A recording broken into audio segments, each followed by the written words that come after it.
உணவு பாதுகாப்பு. பொருளாதார சமூக வேறுபாடு இன்றி மக்கள் அனைவருக்கும் உணவு பாதுகாப்பை உறுதி செய்திட வேண்டும் என்பதே இந்த அரசின் தலையாய நோக்கமாகும். அதை நிறைவேற்றும் வகையில் தமிழ்நாட்டின் அனைவருக்குமான பொது விநியோக திட்டம் சிறப்பாக செயல்படுத்தப்பட்டு வருகிறது.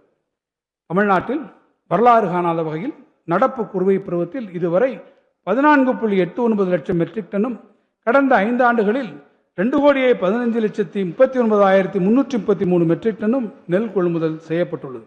இந்த அரசு பொறுப்பேற்றவுடன் உறுதியளித்தபடி கூட்டுறவுத்துறையின் மூலம் 12,359 கோடி ரூபாய் பயிர்க்கடனும், 4,889 கோடி ரூபாய் நகைக்கடனும் மற்றும் சுய உதவி குழுக்களின் கடன் 2,118 கோடி ரூபாயும் தள்ளுபடி செய்யப்பட்டன.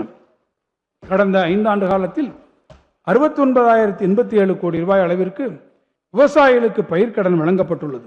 மகளிர் சுய உதவி குழுக்களுக்கான கடன் உச்சவரம்பு 30 லட்சம் ரூபாயாக உயர்த்தப்பட்டு கடந்த 5 ஆண்டுகளில் 2,52,246 சுய உதவி குழுக்களுக்கு 16,648 கோடி ரூபாய் கடன் கூட்டுறவு வங்கிகளின் மூலம் வழங்கப்பட்டுள்ளது.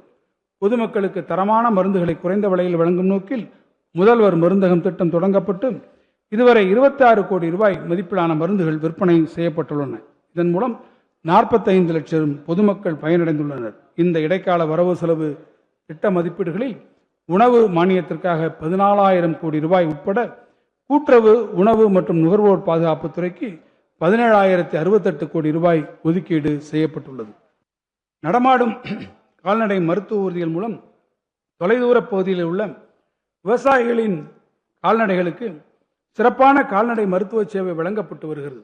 இதுவரை 57 கோடி ரூபாய் செலவில் 2,20,126 கிராம முகாம்களில் 45 லட்சம் கால்நடைகளுக்கு சிகிச்சை அளிக்கப்பட்டுள்ளது. கைவிடப்பட்ட மற்றும் அவதியுறும் கால்நடைகளின் உணவு தேவை, மருத்துவ உதவி, ஆம்புலன்ஸ் மற்றும் உள்கட்டமைப்பு வசதிகளை மேம்படுத்துவதற்காக தமிழ்நாடு விலங்குகள் நல வாரியத்தின் மூலம் செயல்படுத்தப்படும் வள்ளலார் பல்லுயிர் காப்பகங்கள் திட்டத்திற்கு இதுவரை 35 கோடி ரூபாய் ஒதுக்கீடு செய்யப்பட்டுள்ளது.